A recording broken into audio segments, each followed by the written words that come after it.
అందరికీ నమస్కారం. ఇంకా ఇలా స్వీట్ కార్న్ కంకులు తీసేసుకొని ఒలిచి గింజలను కొంచెం పసుపు, కొంచెం సాల్టు, కొన్ని వాటర్ పోసి ఉడకబెట్టి పక్కకు పెట్టుకోవాలి. వాటర్ ఎక్కువ పోయకూడదు, మిగిలితే పారబోయకూడదు, మిగలకుండా ఉడకబెట్టుకోవాలి. ఒక స్పూన్ ఆయిల్ వేసేసి వేడైనాక కొంచెం జీలకర్ర ఆవాలు వేసినాక ఈ ఉడకబెట్టిన స్వీట్ కార్న్ వేసుకోవాలి. ఈ ఆయిల్ ఈ స్వీట్ కార్న్ ఒక 2-3 నిమిషాలు వేయించడం అంటే చాలా టేస్ట్ ఉంటాయి. కొంచెం కరివేపాకు వేసుకోవాలి. కచ్చపెచ్చగా దంచిన ఎల్లిపాయలు ఒక 4 వేసుకోవాలి. కచ్చపెచ్చగా దంచి ఈ ఎల్లిపాయలు వేసిన తర్వాత కొంచెం వేగనిచ్చేసి సగం స్పూన్ కారం పొడి వేసుకోవాలి.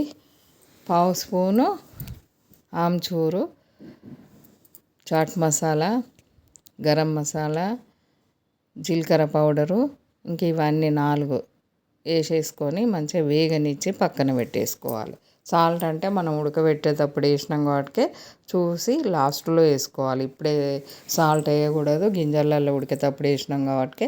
ఇంక ఇవన్నీ వేసేసి మంచిగా కొంచెం వేగనిచ్చి పక్కన పెట్టేసుకొని, ఇంకా సమ్మర్ వచ్చిందంటే పిల్లలకు రకరకాలు చేసేయడం వల్ల ఇంకా అందులో ఇదొక రకము. మనకు పిల్లలకు ఎన్ని రకాలు చేసినా, ఎన్ని వెరైటీస్ చేసినా ఈ రోజులలో తక్కువే. ఇంకా ఇలా కీరా దోశ అయితే మనం కొబ్బరి గీకే దాని మీద తురిమేసాము.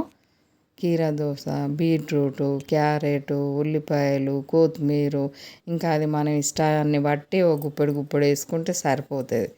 ఇంకా వీటితోటే సరిపోదు, ఇంకా ఉన్నాయి వేసేటివి చూసేద్దాము. చాట్ మసాలా మనం ఇంట్లోనే తయారు చేసుకున్న వీడియో ఉన్నది. గ్రీన్ చట్నీ కూడా ఈ బౌల్ నిండా కలిపాం కదా, ఒక స్పూన్ సరిపోతుంది. టేస్ట్ బాగుంటుంది. మనం తయారు చేయడం కూడా చాలా ఈజీ. పచ్చిమిర్చి, పుదీనా, కొత్తిమీర, కొంచెం ఎల్లిపాయలు, కొంచెం అల్లము, జీలకర్ర వేసి తిప్పామంటే మంచి టేస్టీ గ్రీన్ చట్నీ తయారైపోతుంది. ఒకసారి వీడియో చూసేద్దాము. సమ్మర్ వచ్చిందంటే కొన్ని చేసి మనం పెట్టుకొని పిల్లలకు తొందరగా ఫాస్ట్గా చేసేయచ్చు. ఇందులోనైతే నిమ్మరసం తప్పనిసరి.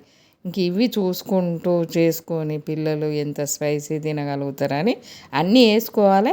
తగ్గించి వేసుకోవాలి. అన్నీ స్పూన్ వేసుకోకూడదు. ఎందుకంటే ఆమ్చూర్లో మనకు సాల్ట్ ఉంటుంది, మనకు చాట్ మసాలా సాల్ట్ ఉంటుంది, గ్రీన్ చట్నీలో సాల్ట్ ఉంటుంది. చూసి వేసుకోవాలి. కానీ ఇవన్నీ మనం ఇంట్లో రెడీ చేసుకున్నాయి కాబట్టి ఎలాంటి ఇబ్బంది ఉండదు. కొంచెం వేసుకుంటాం టేస్ట్ కోసం కాబట్టి పిల్లలు కూడా ఫుల్ ఎంజాయ్ చేస్తారు. ఎలాంటి ప్రాబ్లం ఉండదు. ఇంకా ధనియా పొడి అయితే లాస్ట్కు మనం మంచిగా 2 వేసేసాం. మసాలాలన్నీ కొంచెం తక్కువ వేసుకొని ధనియా పొడి మంచిగా వేసుకున్నాం.